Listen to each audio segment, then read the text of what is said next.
भारत की राजनीति में चाहे अगर मैं अलग प्रमुख दल की बात करूं, भारतीय राष्ट्रीय कांग्रेस और भारतीय जनता पार्टी और भी हमारे क्षेत्रीय दल है, वहां पे हमारे आदिवासी समाज के लोग अपना प्रतिनिधित्व करते हैं। यह मैं समझता हूं,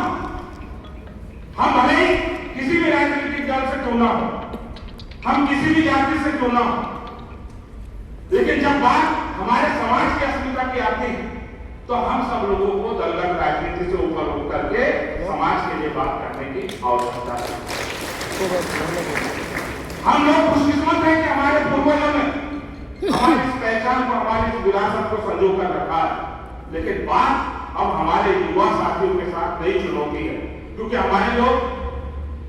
धीरे धीरे हमारी संस्कृति से दूर होते जा रहे हैं। हमारी बोली, हमारी भाषा, हमारी वेशभूषा, हमारी पूजा पद्धति, हम सब लोग छोड़ करके नए आधुनिक दौर की ओर आगे बढ़ रहे हैं। और लोगों ने कहा है, अगर आपको आदिवासी समाज को खत्म करना है तो आप उसकी पहचान को खत्म कर दो, आदिवासी समाज अपने आप खत्म हो जाएगा। तो ये हमारी लिए चुनौती, यहाँ पे सभी बड़े बड़े प्रबुद्धजन बैठे हुए हैं। मैं एक बात आप लोगों से कहना चाहता हूं, हमारे बीच में कई अधिकारी कर्मचारी भी होंगे जो शासन से जुड़े हुए लोग हैं, कई लोग सामाजिक संगठन के माध्यम से समाज को जगाने का भी काम करते हैं, कई लोग साहित्य लिखकर के समाज को जगाने का काम करते हैं, कई लोग कविता के माध्यम से समाज को जगाने का काम करते हैं, और कई लोग राजनीति में हैं। मैं इन सबसे कहना चाहता हूं, हाथ जोड़ करके, कि हम लोग जहां भी हैं, जिस भी जगह हैं, हम अपने समाज की रक्षा के लिए, अपनी सभ्यता, अपनी संस्कृति, अपनी भाषा, अपनी पहचान के लिए हम सबको आगे आना चाहिए। यदि मैं रामू टेकाम मध्य प्रदेश का रहने वाला, मूलतः बैतूल जिले से हूं और बहसे तहसील और ग्राम सावलपीड़ा का मैं मूल निवासी। मैं गोंड जाति से आता हूं, मुझे गर्व है, लेकिन हम लोगों को, जो लोग हमको कमजोर करना चाहते थे, उन लोगों ने हमें गोंड, प्रधान, गायकी, उराव और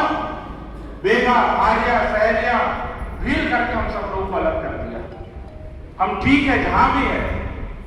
अगर कोई भील है तो भील समाज को मजबूत करे, कोई गोंड है तो गोंड समाज को मजबूत करे, कोई प्रधान है तो प्रधान कम्युनिटी को मजबूत करे, कि हम सबकी एकता है आदिवासी। तो हम सबको आदिवासियों को बचाना है, और आदिवासी तब बचेगी जब हम लोग अपनी संस्कृति की रक्षा करें। मैं तो मेरे मंच पर बैठे सभी मेरे प्रबुद्धजनों से मैं कहना चाहता हूं, अभी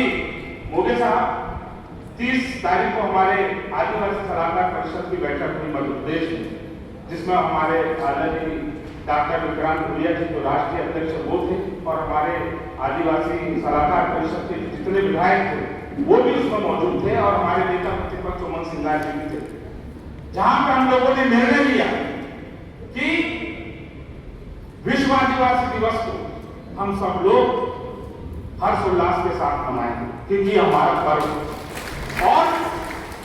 सरकार वहां पे भारतीय जनता पार्टी की है, हमारे लोग उस दल में भी बैठे हुए, लेकिन यह हमारा भी कर्तव्य बनता है, अगर हम विपक्ष में बैठे हैं तो अपनी बात को, समाज की बात को प्रमुखता से रखना, और ताकि सत्ता में बैठा हुआ हमारा भाई भी ये सोच सके कि विपक्ष का भाई अगर हमारी ये बात रख रहा है तो हमको उसके साथ में खड़े होने की जरूरत है। हम लोग राजनीतिक दलों के नाम से अलग ना बैठे, समाज को ना बांटे। मैं तो ये कहता हूं, जब भी हमारे समाज के जितने भी कार्यक्रम होते हैं तो हमारे सभी राजनीतिक दलों के नेताओं को आप आमंत्रित करें, उनके सुझाव लीजिए, विचार लीजिए, और समाज को हम कैसे मजबूत कर सकते हैं उसके लिए हम लोगों को आगे बढ़ते रहना चाहिए। साथ ही सबसे बुरी स्थिति आज हमारी शिक्षा के क्षेत्र में, शिक्षा के क्षेत्र में केवल स्कूल बचे हुए, वहां पे शिक्षक नहीं, ये हालात। और जिस समाज में शिक्षा मजबूत नहीं होगी, वहां पे गुणवत्तापूर्ण शिक्षा जिस समाज को नहीं मिलेगी, वो समाज आगे नहीं बढ़ पाएगा। तो शिक्षा हमारे समाज में कैसे आए, उस उसके लिए भी हमारे समाज सेवियों को, जनप्रतिनिधियों को कहना चाहिए, बढ़ना चाहिए। और केवल ये बात सिर्फ जनप्रतिनिधियों तक सीमित ना हो, हर समाज के व्यक्ति का ये कर्तव्य बनता है और समाज के लिए भी। तो हम लोगों ने आदिवासी कोड की भी बात वहां पर रखी। आदरणीय मोगे साहब, मैं आपका ध्यान चाहूंगा, हमने आदिवासी कोड, भाई अगर कोई हिंदू है तो उसको कोड मिला, कोई जैन है तो उसको उसका कोड मिला, कोई सिख है तो उसको उसका कोड मिला। तो हमने भी ये बात हमारे सलाहकार परिषद में रखी कि हमारे आदिवासी भाइयों की पहचान भी हो और वो संविधान में हमारे आदिवासी कोड को भी एक जगह मिलना चाहिए, ये बात हमने रखी है। और हम लोग विश्व आदिवासी दिवस के दिन पूरे मध्य प्रदेश में हर सामाजिक मंचों से, हर सामाजिक संगठनों से और जितने क्षेत्रीय दल और राजनीतिक दल के नेता हैं हमारे समाज के, हम लोगों ने उनसे क्या आग्रह किया कि आप भी एक पत्र महामहिम राष्ट्रपति महोदय के नाम को लिखो, ताकि हमारे समाज को भी एक पहचान मिले। हमारी पहचान ही हमारी ताकत है साथियों। अगर हमारी पहचान नहीं रहेगी तो हमारे आने वाली पीढ़ी को कोई नहीं पूछेगा। पहले सरकारों ने कानून बनाया था कि आदिवासियों की जमीन कोई गैर आदिवासी नहीं लेगा, सरकार भी नहीं लेगी, लेकिन आज विकास के नाम पे हमारे जमीनों को छीना जा रहा है, हमारे आदिवासी भाइयों को विस्थापित किया जा रहा है। जब एक हमारा आदिवासी भाई अपने जमीन से बेदखल होता है तो उसकी पहचान भी खत्म हो जाती है, उसकी जीविका भी खत्म हो जाती है, वो केवल एक मजदूर बन के रहता है। तो हमें विस्थापन के खिलाफ भी हम लोगों को लड़ाई लड़ना चाहिए। हम विकास के खिलाफ नहीं है,